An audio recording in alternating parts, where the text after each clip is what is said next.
All right, what's up, family? This is an AC/heating unit. I know it's summertime, it's very hot. A lot of y'all are running your AC constantly.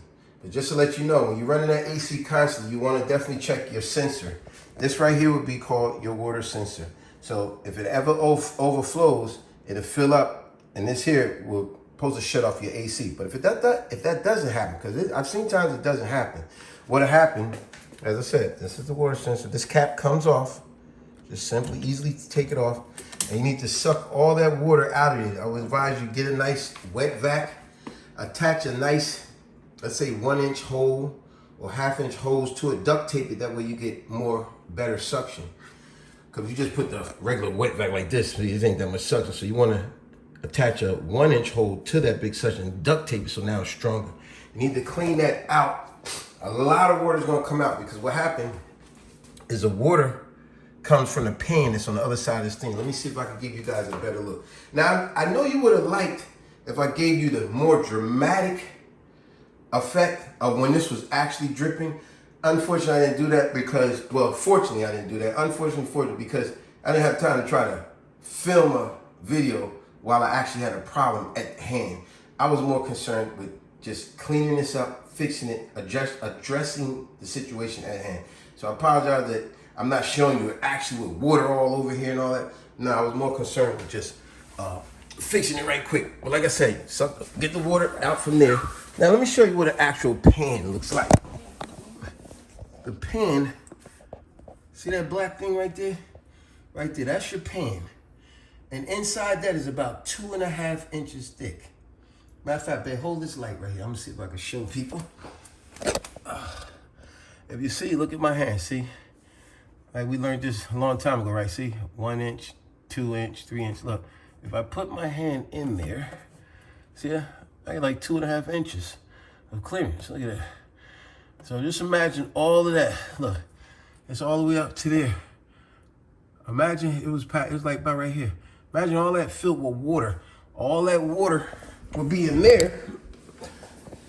And then what'll happen, all that water would come out, and then it'll come through here and fill this off, and that will set your sensor off. So like I said, we are well aware, California, Florida, Texas, it's very hot. People are running their AC. It's hotter than usual. People running their AC all the time. So check your sensors. Check this every now and then. I know it feels good and nice and cool to be in your house. But if you have a problem, all because you're not doing regular maintenance. Every now and then do regular maintenance and check for these things. Why is this blurry? Check for these things. Now I'm gonna go outside and show you. You need to find out where your runoff is at, because you need to vac that out sometime too. Sometimes there may be residual water sitting in that line, that outside line. Suck that out as well. So I'm gonna go outside and show you that now. All right, so this is what I was telling you when I said your wet vac. Obviously, you see this is a big, I got it drying now because I already did it. This is what I was talking about when I said connect like a PEX tube or something like that. See how small this is? See, if I just put this big old tubing in, it wouldn't have that much powerful suction. So what I did, I put this is 1/2-inch PEX tubing, and then obviously I duct tape it off. I'm just improvising here, folks, but it works. Remember the old movie, Clint Eastwood? Improvise, adapt, overcome. I love saying it because that's all I did here was improvise. Put that to it, and when you put that in the line, oh, you got powerful force. So now here's the other part where I was saying, you guys, go outside and find out where your runoff is. If you can find that, you want to suck that through too. So here's mine right here. And believe me when I tell you, once I hooked that little white tube inside of that, a whole bunch of water came out. And this may be the problem with some of y'all ACs. If it's not getting as cold as it used to get, it's not working efficiently like it should, you gotta vac that water out. That sensor will let you know, because like I said, the way it's supposed to work, it will cut your AC off if it overflows. So go outside and suck the water all out of here. Inside, suck the water out of that sensor that I showed you guys.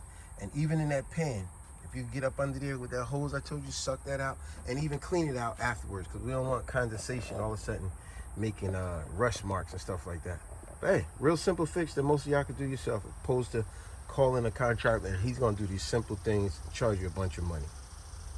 Peace. All right, family, this is another part of your residential AC unit if it's not working. Obviously, you got to take your panel off. But before you do all that, make sure you take that fuse off. You see it sitting on top there. Take that fuse out.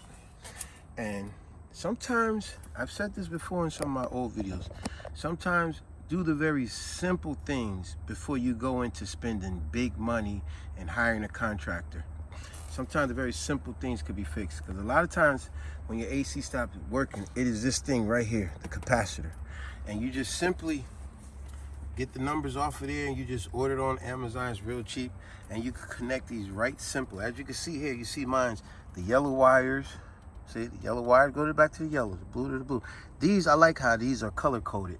And my one in the back, it should have been red in the back. It turned brown, but it's a black wire to that. But make sure you put them back to the same. But watch this part. This part is gonna shock you.